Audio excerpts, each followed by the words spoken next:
तो इस बार आप पूछ रहे थे कि पितृपक्ष में हम ऐसा क्या करें कि हमारे एंसेस्टर्स, हमारे पितृ हम पे बहुत प्रसन्न हो और हम पे बहुत धन धान्य की वर्षा करें। यही जानना चाह रहे हैं ना आप? तो मैं इसमें ये कहूंगी कि इस आपको पितृपक्ष में अपने लिए कुछ नहीं मांगना। आपको जो भी करना है वो एंसेस्टर्स के लिए करना है। तो अब आप कहेंगे फिर हम करें क्यों भाई? हम तो मनुष्य योनि है ना, तो हमें तो लगता है कि हम तो सिर्फ अपने लिए ही करने आए हैं। हम किसी और के लिए थोड़ी ना कुछ करने आए हैं। जो भी हम करेंगे वो हम अपने लिए मांगेंगे। अगर हम पाठ पूजा करेंगे तो हम अपने लिए करेंगे। दान दक्षिणा देंगे तो हम अपने लिए देंगे, है ना? तो हम तो अपने लिए कर रहे हैं, हम किसी और के लिए क्यों करें? वो पितृ है हमारे, चाहे हमारे फोर ग्रैंडफादर्स एंड ऑल है, हम उनके लिए क्यों करें? क्योंकि हमारा तो कुछ मिल नहीं रहा इसमें।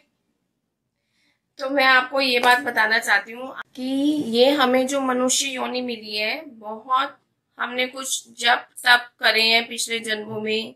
एक जन्म में नहीं, कई जन्मों में हमने जप तप करे हैं, तब जाके हमें ये मनुष्य योनि मिली है, जिसको कि पाने के लिए प्रभु लोग, जो हमारे देवता लोग हैं, वो भी बहुत इच्छा करते हैं, तब जाके उनको ये योनि प्राप्त होती है। तो इसमें मैं जो एंसेस्टर्स के लिए कह रही हूँ आपको, कि आपको एंसेस्टर्स के लिए करना है और अपने लिए कुछ नहीं मांगना। उसमें मिलेगा आपको ही, इनडायरेक्टली आपको ही मिलेगा। लेकिन वो कैसे मिलेगा वो मैं बताना चाहती हूँ। देखिए, आप इस पितृपक्ष में, इस श्राद्धों में जो भी कुछ करते हैं अपने पितरों के निमित्त करना है आपको। निमित्त करने से वो खुश होंगे, और जब वो खुश होंगे आपके एंसेस्टर्स, तो वो आपको अपनी ब्लेसिंग्स देंगे। और जो वो ब्लेसिंग्स आपको मिलती हैं, वो कहते हैं कि हमारे भगवान भी हमें वो ब्लेसिंग्स नहीं दे सकते, आपके गुरु भी आपको वो ब्लेसिंग्स नहीं दे सकते जो आपके पितृ आपको ब्लेसिंग्स देके आपके कष्टों को दूर करते हैं, आपको धन धान्य संपन्न करते हैं। लेकिन मांगना नहीं है उनसे, वो अपने आप देंगे आपको, आपसे खुश होके देंगे। तो आपने उनको खुश करना है, आपने उनको प्रसन्न करना है। तो अब वो कैसे होगा कि जो आपके पितृ, कुछ ऐसे लोग होते हैं हमारे जो मरने के बाद हमारे देवलोक या स्वर्गलोक या नरकलोक, जो भी हम कहते हैं ऊपर का लोक, वहां तक पहुंच नहीं पाते और वो एक जगह में फंस जाते हैं, जिसे पितृलोक कहा जाता है। वहां से उनकी गति करानी होती है। तो गति के लिए वो तो गति कर नहीं सकते अपनी, क्योंकि उन्होंने जो कर्म करे थे उसके हिसाब से वो वहां पे अभी रुके हुए हैं, फंसे हुए हैं। और हम लोग जो अभी हम उनकी जनरेशन चल रही है, हम उनकी गति करवा सकते हैं। तो हम उनके निमित्त कुछ करेंगे जिससे कि उनको पुश मिले और उनकी गति हो, है ना? अब आप कहेंगे कि सुन रखा है कि भाई ये तो हमारा पुनर्जन्म हो जाता है मरने के बाद, तो फिर वो कहाँ फंस रखे हैं, वहां पे उनकी तो गति हो गई। तो इसमें ये बात तो सच है कि पुनर्जन्म होता है और हो भी गया होगा उनका, लेकिन वो अभी भी हम लोगों की कई रूप होते हैं। कहते हैं कि यहाँ पे 7 ब्रह्मांड हैं। तो हमारे जो शरीर है एक पूरा एक बॉल की तरह है, जिसमें से कुछ कुछ पोर्शन 7 ब्रह्मांड में हमारे जाता है। तो एक ब्रह्मांड से तो हमारी पुनर्जन्म हो गया, लेकिन फिर भी हमारी वहां पे अभी गति नहीं हुई। हम अभी वहां पे पितृलोक में उपस्थित हैं। और जो हमारी वो हो भी गया है, रीबर्थ जिसे कहते हैं, वो हो भी गया है। तो भी जो आप काम कर रहे हैं, जो आप उनके निमित्त कर रहे हैं, वो उनको किसी भी रूप में, किसी भी फॉर्म में, हवा, पानी, किसी भी तरह से उनको प्राप्त हो जाता है और उनको मिल जाता है और वो आपको ब्लेसिंग्स देते हैं, कहीं से भी ब्लेसिंग्स देते हैं। तो उनकी ब्लेसिंग्स पाने के लिए ये वाला जो हमारा मनुष्य जीवन है, ये वाले जो हमारे पूरे साल में एक ही बार श्राद्ध आते हैं। देखिए, आप 16 सोमवार कभी से भी शुरू कर सकते हैं कि जी सावन से 16 सोमवार शुरू करें। हमने नया साल शुरू हुआ, उससे 16 सोमवार शुरू करे। हमने मंगलवार के उपवास शुरू करे, कभी भी शुरू कर सकते हैं ना। कोई पर्टिकुलर टाइम निर्धारित नहीं है, वो आप अपनी इच्छा से शुरू कर सकते हैं कि ये समय अच्छा है, इससे हम शुरू कर रहे हैं। बृहस्पतिवार की पूजा शुरू कर सकते हैं, कोई भी दिन त्योहार, कोई भी देवी देवता की पूजा पूरे सालों में आप कभी भी शुरू कर सकते हैं। लेकिन ये श्राद्ध पक्ष कभी भी नहीं अपनी मर्जी से कर सकते। ये एक डिफाइंड पीरियड होता है और उस डिफाइंड पीरियड में ही आप कर सकते हैं जो कि अभी चल रहा है। तो इसीलिए ये बहुत इम्पोर्टेंट डेज होते हैं। Please don't take them lightly. Your ancestors are waiting for you to give them some rituals, do some rituals for them। तर्पण करिए, उनके निमित्त कुछ भोजन अर्पण करिए ब्राह्मणों को। तो इसके लिए वो अपना लोक छोड़ के आपके पास आते हैं और आपके दरवाजों पे खड़े होते हैं। ये सिर्फ कही कहाई और सुनी सुनाई बातें नहीं हैं, ये बिल्कुल सत्य है। और हमारे पितृ जब हमसे खुश हो जाते हैं, हमने क्या करना है, हम उनको कुछ दिनों में कुछ उनकी निमित्त तो करना है जिससे कि वो प्रसन्न हो जाए और अपने लोक में वापस जाए और उनको आगे की गति मिल जाए। सिर्फ हम थोड़े से दिन में कुछ करके, उनको निमित्त करके उनको इतना प्रसन्न कर दें कि हमारा ही तो फायदा कर रहे हैं। वो हमें इतनी ब्लेसिंग्स देके जाते हैं कि पूरे साल, सालों साल हम लोग इतने खुश रहते हैं।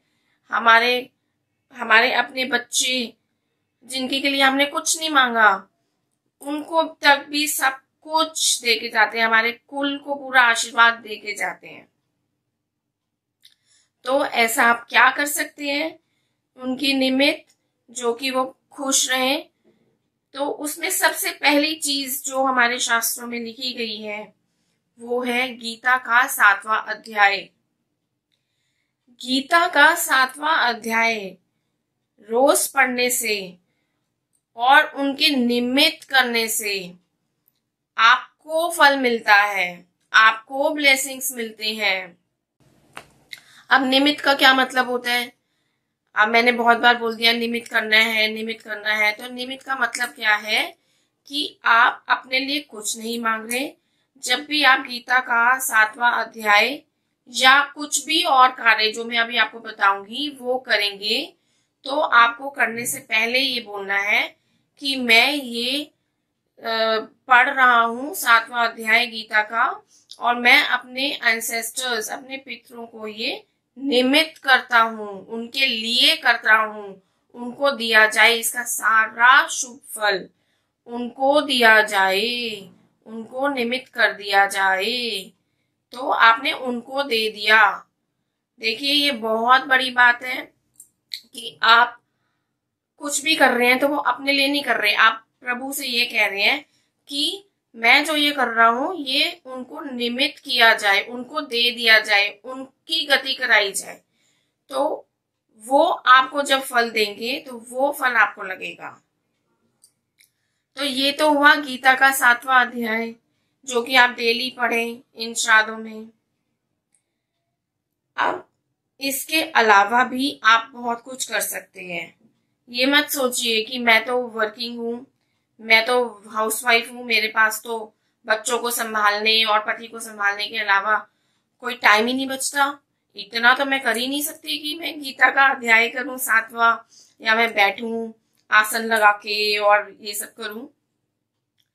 तो और भी बहुत सारी चीजें हैं जो आप कर सकते हो, जैसे कि सिर्फ आपके पास नाम लेने का, जप करने का टाइम है, अगर, जो कि आपको निकालना ही पड़ेगा, इसमें कोई अगर मगर भी नहीं होना चाहिए इन दिनों में, तो आप प्रातः दिन हर रोज एक प्रण ले लें कि हे प्रभु, मैं ओम नमो भगवते वासुदेवाय की 7 माला अपने पितरों को निमित्त करता हूं। तो वो आप माला डेली करिए। या आप ये भी कर सकते हैं कि मैंने राम नाम की माला या महामंत्र की माला 3 माला सोच ली है, मैं डेली करूंगा, जो कि मेरे पितरों को निमित्त करी जाए। तो फिर वो आपको एक डेडिकेटेड टाइम में करनी है और जितना आपने सोचा उतनी करनी है। आपने 3 माला सोची है तो 3 माला करनी है उसी निर्धारित टाइम में। On that decided time, you have to do that particular ritual every day.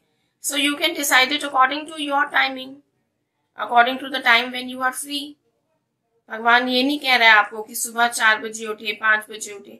You decide your time and this will build your karma. तो अब ऐसे और भी कई चीजें हैं, जैसे कि आप हनुमान चालीसा, ठीक है, जो कि हमारा एक शाबर मंत्र भी कहते हैं उसको। क्या होता है शाबर मंत्र, ये मैं फिर किसी श्रृंखला में बताऊंगी। In any other episode I discuss this कि what are Shabar mantras, they are very powerful.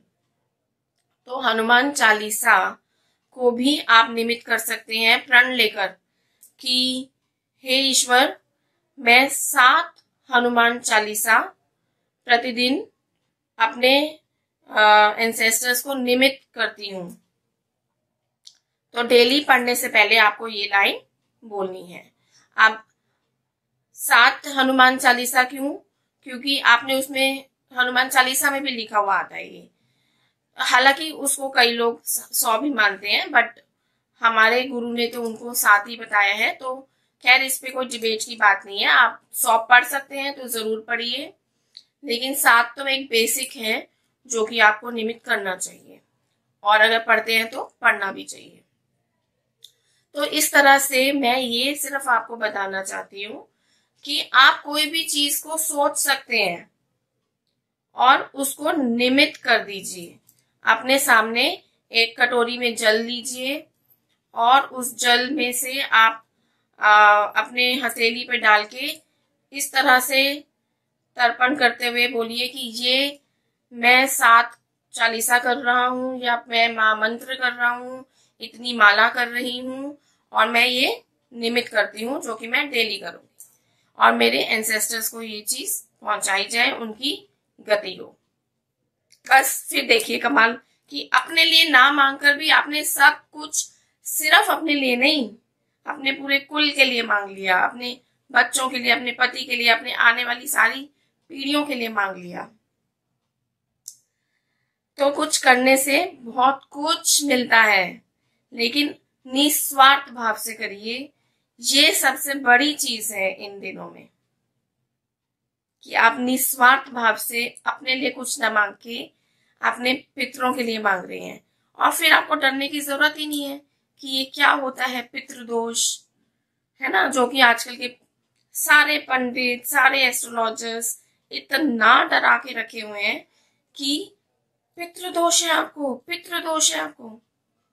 तो जो मैंने आपको छोटी छोटी रेमेडीज अभी बताई हैं, जो कि सिर्फ इन्हीं पितृपक्ष में हो सकती हैं, उनको आप करिए